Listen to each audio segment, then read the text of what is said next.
Specially waste में ना गोरों के बीच ये बहुत कॉमन कॉन्वर्सेशन हो चुकी है. It's about TRT, yes testosterone replacement therapy, yes जो एक्चुअली अगर लो टेस्टोस्टेरोन का प्रॉब्लम हो चुका है किसी के बॉडी में, यस फिर मेरे ख्याल से TRT लेने की ज़रूरत होती है. बट वहाँ कल्चर बन चुका है कि एज 40 के बाद बहुत सारे लोग TRT लेने लगे and it's become a more common thing. But जहाँ तक मैं समझाऊँ, आई बिलीव अगर आपने एक बार लाइफ में TRT स्टार्ट करी तो ज़िंदगी भर कंटिन्यू करना होता है. सो ये बहुत इम्पॉर्टेंट एरिया है, क्योंकि हम लोगों ने डेफिशिएंसी की बात करी लेकिन ट्रीटमेंट की बातें नहीं करी अभी. तो अगर अगर आप डेफिशिएंट, टीआरटी किसके लिए है? जिसका कम से कम 2 बार जो मैंने तरीके बताए, टेस्टोस्टेरोन 8 AM बाय LC-MS से वैल्यू 300 नैनोग्राम पर DL से कम आती है, बिलो 300 नैनोग्राम्स पर DL जी. Twice along with symptoms. Those are the people who should be given testosterone, TRT, testosterone replacement therapy. Replacement means आप कोई चीज़ जो कम है बॉडी में वो रिप्लेस कर रहे हो. 100 भाइयों में से कितने भाइयों को लेने की ज़रूरत होगी लाइफ में?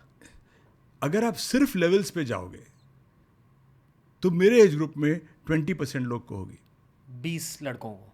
मतलब 100 में से. लेकिन यंगस्टर्स में नहीं होती, यंगस्टर्स में बहुत कम है, बहुत ही कम है. Okay. But typically 15-20% definitely. Over 50 studies भी हैं, ओवर 60 स्टडीज़ भी हैं, पर उस पर ज़रूरी नहीं कि सबको लेना हो. Is there any commonality in those 20 guys कि उन लोग ने हेल्थ का ख्याल नहीं रखा इसलिए, या रैंडम? कुछ तो रैंडम है और कुछ डेफिनेटली जो मेटाबॉलिक सिंड्रोम, जिनकी वेट ज़्यादा है, जिनकी विद एज वेस्ट लाइन बढ़ गई है, जी जी जी. वो सब चीज़ें अगर हैं तो मतलब obviously you are greater risk. It's these are risk factors. तो ये जो हमारे गोरे भाई कर रहे हैं कि आफ्टर एज 40 बहुत सारे ब्रोज TRT स्टार्ट कर रहे हैं, वो यहाँ भी कई लोग कर रहे हैं, ऐसा नहीं है. आजकल पॉपुलर होता जा रहा है, लेकिन the science is weak. If you talk to a top endocrinologist anywhere, वो नहीं बोलेगा. वो बोलेगा लेना उन्हीं को है जो मैंने क्राइटेरिया बताया, जिनके सिम्टम्स हो और 300 से कम हो. एंडोक्रिनोलॉजी किताब उठाएंगे आप, गाइडलाइंस पढ़ेंगे अमेरिकन एंडोक्रिन सोसाइटी की, यूरोपियन, तो वो यही कहेंगी. पर अब जैसे लोग शौकिया बहुत चीज़ें करते हैं in the hope that it will help, और थोड़ा ओवर इंटरप्रेट कर लेते हैं कई बार जी जी कि जी. ये इससे ये होना चाहिए तो शायद होगा, तो that's why. To over simplify और स्लाइटली कॉम्प्लेक्स फिनोमिनन, ये हर भाई के ज़िंदगी में होता है, हर बंदे की ज़िंदगी में ये होता है कि आप जब 20s में होते हो ना, अगर आपने फिटनेस का ख्याल रखा है तो आपकी बॉडी फास्ट है, स्ट्रॉन्ग है, हाई स्टैमिना है वगैरह. रफली एट अराउंड एज 30 ना कुछ कुछ ड्रॉप्स हो जाते हैं. Yes same logic of athletes retiring Yes, in the yes, mid yes, 30s, बिल्कुल. क्योंकि ऑटोमेटिकली आपकी बॉडी तो हो हल्के गई से ना. कमज़ोर हो रही. तो नेचर का प्रोसेस है. एंड आई एम श्योर कि once you hit 40, once you hit 50, ऐसे ही ड्रॉप्स होते रहेंगे. yes.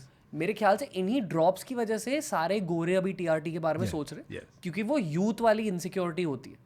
जैसे बहुत सारे लेडीज कॉस्मेटिक स्किन प्रोसीजर्स के लिए जाते हैं, fortunately unfortunately each their own choice, but this has become the male equivalent. लड़के वहाँ, इंडिया तक वो कल्चर पहुंचा नहीं है आई थिंक. काफ़ी शुरू हो गया है. आप south Delhi south south Mumbai की बात दिल्ली, कर रहे हो साउथ फिर दिल्ली, से, south Bombay. But you are right. The core reason is वही ना, यूथ की इनसिक्योरिटी की, यार मुझे भी नहीं, मसल देखो चाहिए. 2 चीज़ें हैं. एक तो ये बिलीफ है लोगों में that we can live much longer, we can have better health span, we can live much longer, longevity. Longevity. तो वो बिलीफ क्यों, एजिंग क्यों हो रही है, तो एजिंग में जो चेंजेस हो रहे हैं लोग सोचते हैं उसको रिवर्स करें.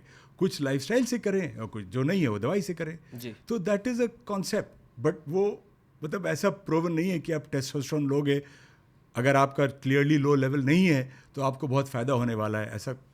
ओके, हाइपोथेटिकली ये मैं नहीं करूँगा आई थिंक, बट अगर मैं आपके पास आया 10 साल बाद एट एज 42 और बोला सर प्लीज़ मेरे खून में टेस्ट डाल दो, आप क्या कहोगे मेरे से?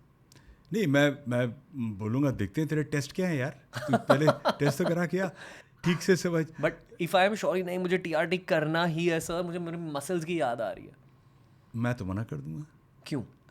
क्योंकि कोई भी चीज़ बॉडी में नहीं डालनी चाहिए जिसका पोटेंशियली कुछ नुकसान हो सकता है. ओके. और ये अननोन जोन होता है. जी. किसी भी चीज़ का लेवल नॉर्मल हो और उसमें हम एक्स्ट्रा दें, इट्स अ अननोन थिंग. बाद में मालूम पड़ेगा कि क्या प्रॉब्लम थी. कुदरत के साथ खेल रहा हूँ. Exactly. But you of course play with nature when you understand that process. जी जी जी जी. बट जहाँ नहीं अंडरस्टैंडिंग है, देयर इज़ नो प्रूफ, जितनी भी स्टडीज़ हुई हैं, कि अगर नॉर्मल टेस्टोस्टेरोन है और आपने टेस्टोस्टेरोन एक्स्ट्रा दिया तो उससे किसी का फ़ायदा हुआ, कोई स्टडी तो शो नहीं करती है। तो हमें तो साइंस के हिसाब से ही चलना पड़ेगा, चाहे वो अच्छा लगे किसी को, अच्छा ना लगे। सर अगर किसी के पास टीआरटी के लिए पैसे नहीं है तो फिर शिलाजीत लेकर सो शिलाजी तो सब ले रहे होते बिना बताए, जो आते हमारे पास ये सब आयुर्वेदिक प्रिपरेशंस हैं, एक्सट्रैक्ट्स हैं, कुछ नहीं होता है सबसे। अच्छा। तो टेस्टोस्टेरोन महंगा ट्रीटमेंट नहीं है जी। अगर टीआरटी लेना है तो इंजेक्शन की कुछ भी मतलब लेस देन 100 रुपीज़ होगा price, okay. once in 2 weeks, you know, I can check the exact price, maybe 200, but ऐसे ही है, मतलब something in that zone. Different brands का डिफरेंट होता है। तो एक इंजेक्शन लेना है 2 हफ्ते में एक बार या 3 हफ्ते, तो क्या है उसमें? कुछ नहीं है। तो testosterone therapy in India is not expensive. अगर आप जेल्स और वो लेंगे पैचेस, वो थोड़े एक्सपेंसिव हैं, बट इंजेक्शंस तो कोई एक्सपेंसिव नहीं है। What about shilajit? I don't believe in all this. I don't believe in all this meaning, I don't believe in anything that has not been proven by randomized controlled trials.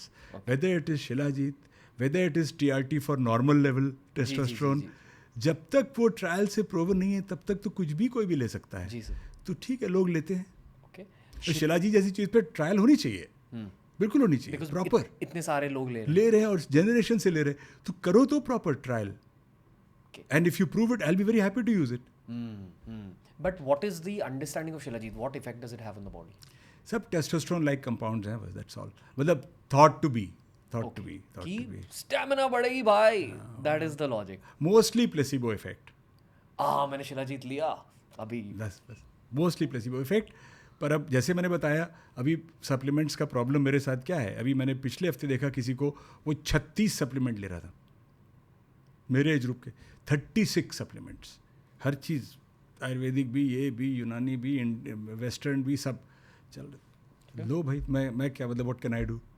Your choice. Long Island ice, your choice, your choice. LIIT of supplement, पूरी chemistry. या but there must be some side effect to doing that as well. I am pretty sure, yes, but someone has to study that.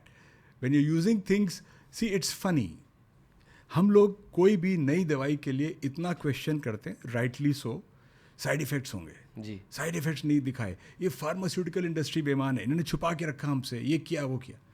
लेकिन जो हम वो use करने को तैयार हैं जिसका कोई पब्लिश डेटा ही नहीं मिलता हमको, उसको हम आँख बंद कर यूज़ कर लेते हैं, क्योंकि नहीं ये तो हमारे शास्त्रों में है या हमारे पुराने उसमें लिखा है। बहुत अच्छी बात है अगर लिखा है तो उसको प्रूव तो करो। आज के ज़माने में हम भी यूज़ करना चाहते हैं, बट बिना प्रूव किए हम यूज़ कर रहे हैं, और जिसके बारे में इतना डेटा है उसमें हर साइड इफेक्ट रिपोर्टेड है, तो लगता है बड़े साइड इफेक्ट है। तो इग्नोरेंस वाली बात है, इग्नोरेंस इज ब्लिस।